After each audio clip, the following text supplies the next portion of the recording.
couple of years ago, as a Christmas gag gift, my family gave me a little memo book. The pages of the book were blank, awaiting future entries, and on the cover in gold embossed letters it said, "Band names." Our family joke is that from time to time, a quirky little word or phrase will catch my ear and I will say, "That would be a good name for a band." For example, some news article will say, "A group of irate soccer moms appeared before the town council," and I will say, "Hey, irate soccer moms is a good name for a band."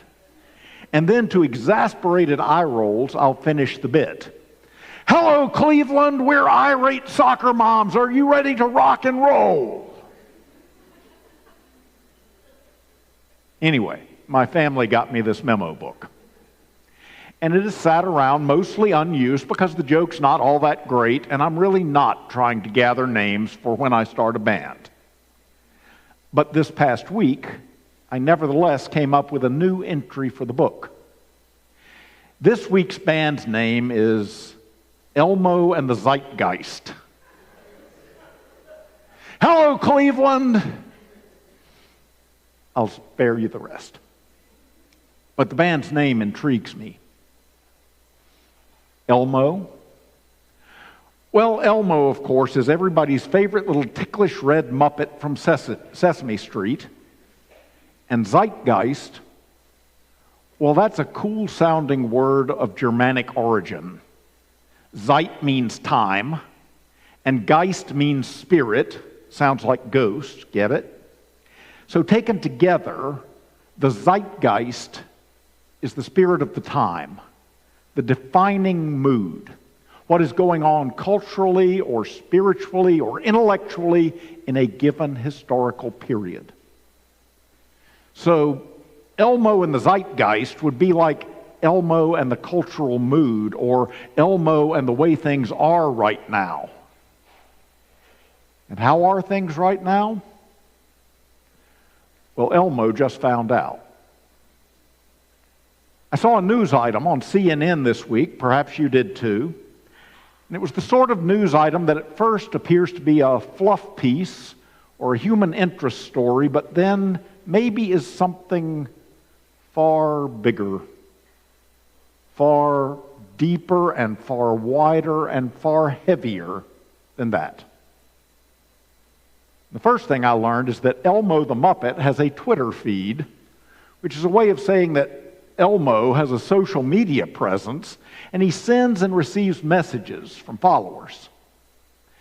And last week, Elmo posted a very Elmo-like message on Twitter, or X as the platform is now called.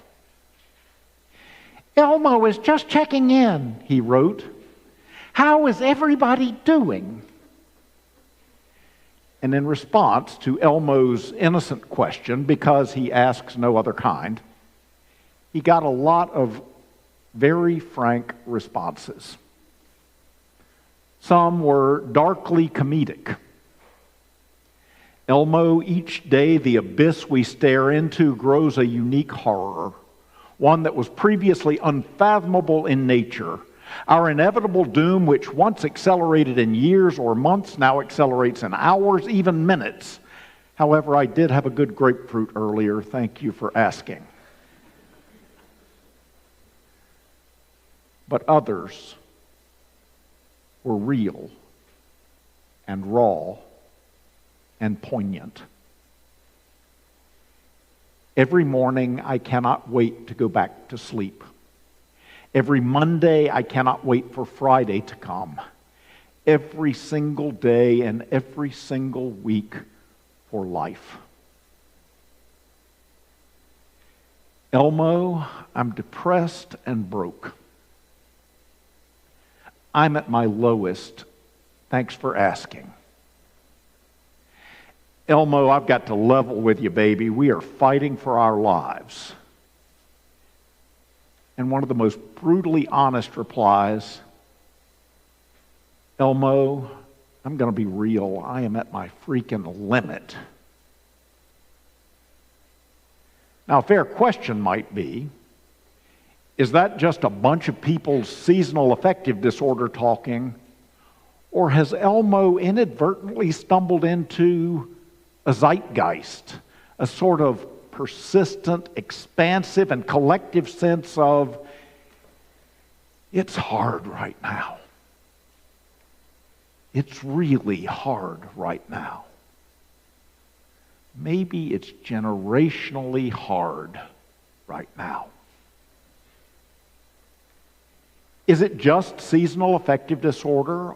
Or are we, despite the internet and our omnipresent cell phones and our social media connections, lonelier and more disconnected than we have ever been? Well, as far back as the year 2000, Harvard professor Robert Putnam wrote the book Bowling Alone about the breakdown of American community.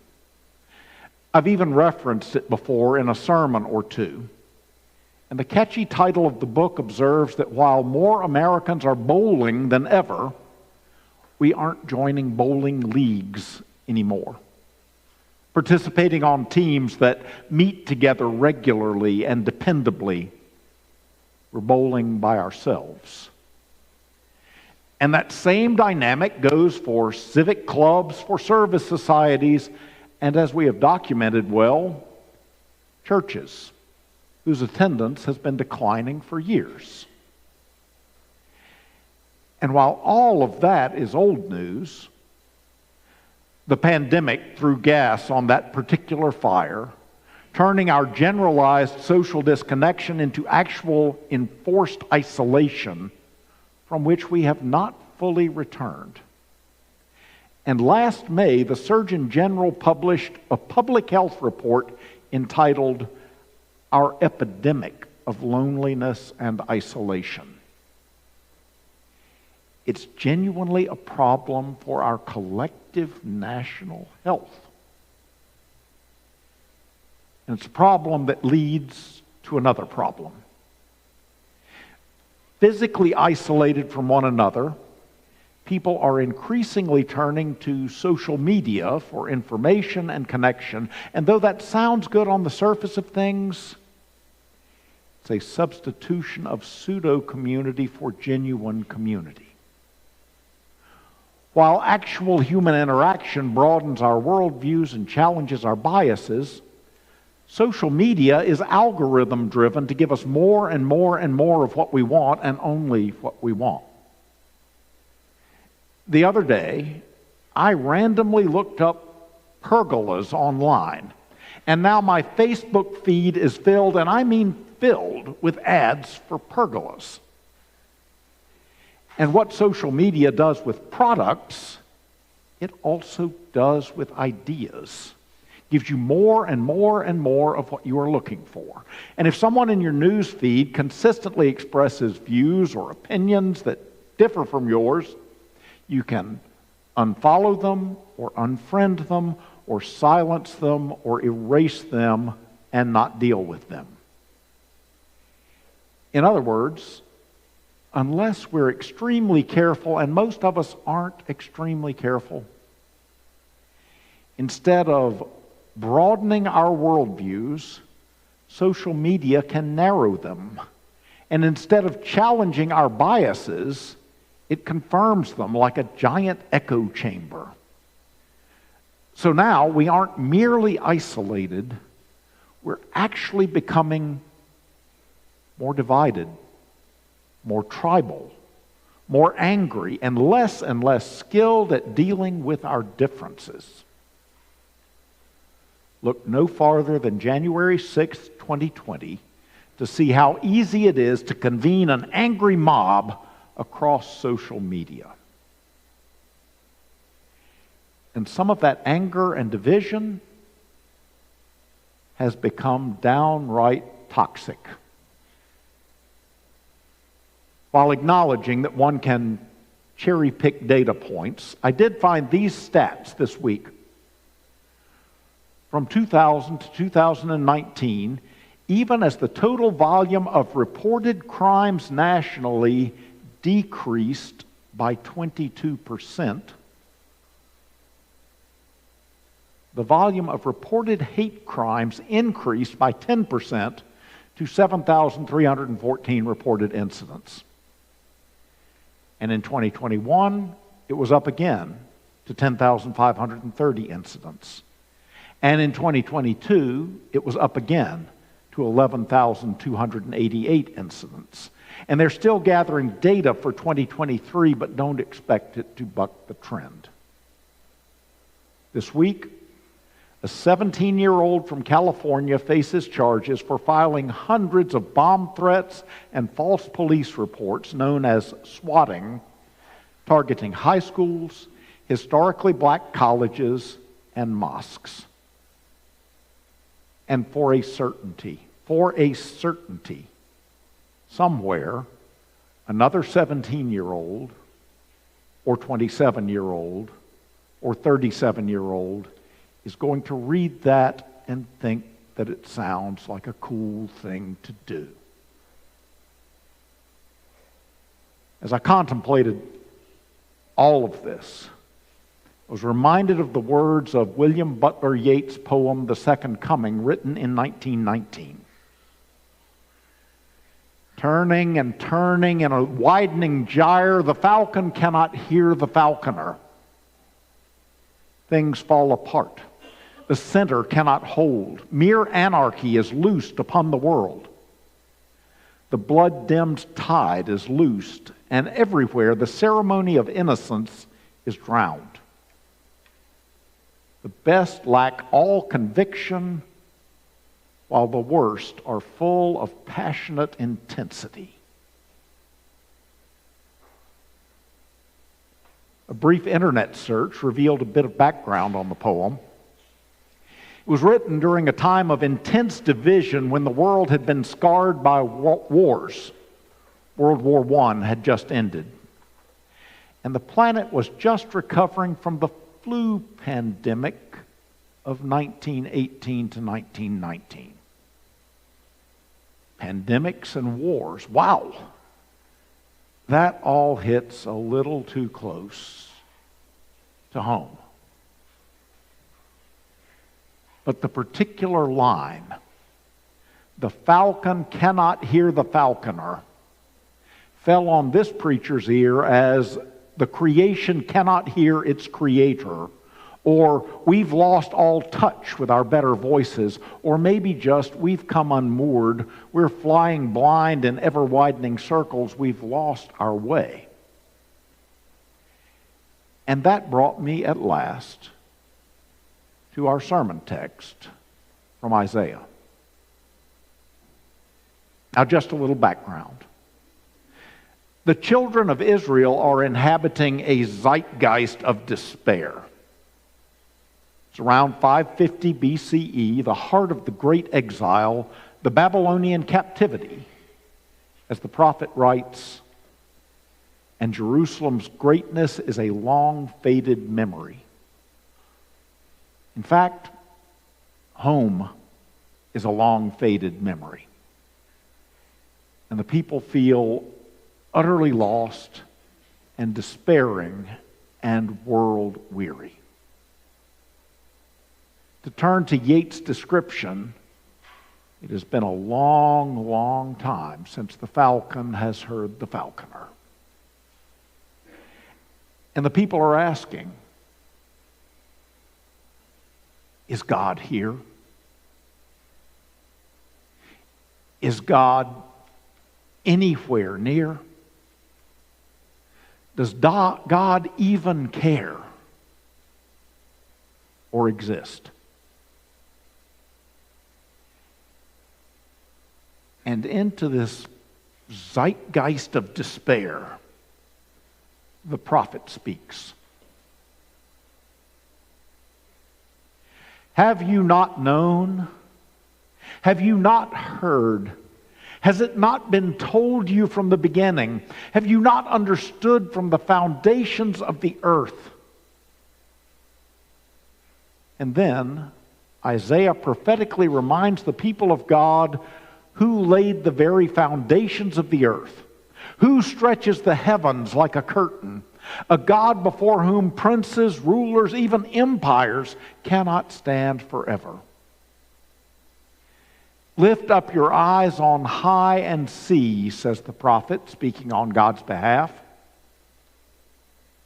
And the point here is that God is not absent, nor powerless, nor unseeing, nor unhearing. God is present even in the heart of the exile, even in the midst of the hurt, even here, even now. Why do you say, O Jacob, and speak, O Israel, my way is hidden from the Lord, and my right is disregarded by my God? And then the prophet repeats himself. Have you not seen? Have you not heard? Have you forgotten? The Lord is the everlasting God, the creator of the ends of the earth. Are you faint-hearted? Are you world-weary? God does not faint or grow weary. God's understanding is unsearchable. Well, in a word, so what? The children of Israel might say. I mean, what good is an all-powerful God who creates the ends of the earth if God neither tends nor mends the earth? What God is a God before whom empires rise and fall? What good is a God before whom empires rise and fall if the empire still stands? What good is a falconer who doesn't call? Well, then Isaiah warms to his message with a bold claim. God gives power to the faint and strengthens the powerless. The God who does not faint or grow weary will tend to the fainting weariness of God's people and of God's creation. Even youths will faint and be weary, and the young will fall exhausted in the face of world weariness. But those who wait for the Lord, even now, even us, will renew their strength.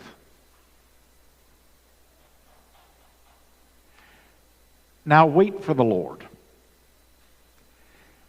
That sounds passive. That sounds like waiting for Godot. It sounds a lot like sitting around alone and wishing that God would intervene or intercede or just fix things. It might sound like wishing in one hand and spitting in the other. But waiting for the Lord is more than that. Waiting for the Lord is holding the memories. Waiting for the Lord is keeping the faith. Waiting for the Lord is telling the stories, our grandparents' stories, their grandparents' stories of God's goodness and God's loving kindness and God's steadfast love. Waiting for the Lord is recalling, remembering, reminding, repeating, reclaiming that God is in our midst, even in hardship, even in exile, even here, even now, even in a zeitgeist of despondency and despair. It is, in the words of the hymn, living into hope of captives freed, of sight regained, the end of greed. Waiting for the Lord is working for justice. Waiting for the Lord is demonstrating neighbor love. Waiting for the Lord is fervently praying for the kingdom to come and believing in the kingdom and working for the kingdom. Waiting for the Lord is active, and waiting for the Lord is communal, and waiting for the Lord is hope-filled, and waiting for the Lord is profoundly countercultural. And it's what we're gathered to do right here, right now, today, by the way. We are here to pray together. And we are here to work and to worship together. And we are here in unity and in community to dine together at our Lord's table and to rejoice together and to weep together and to lament together and to forgive together and to wait together for the Lord. And do not deny the presence or the work of the Lord is in our midst. It is evident. Count the ways that you have seen it as a congregation. Count the ways that you have experienced it as a congregation. Count the ways we have shown it as a congregation. Love begets love, begets love, begets love, begets love. And here's the promise. And I believe this promise. And I invite you to trust this promise too.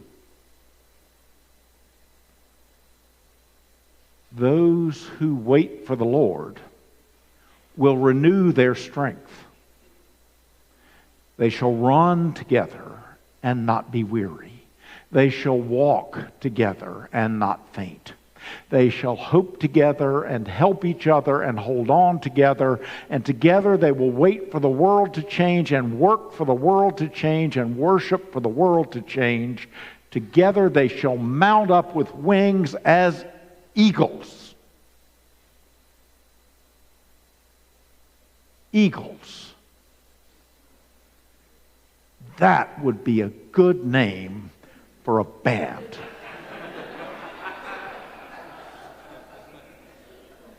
Amen.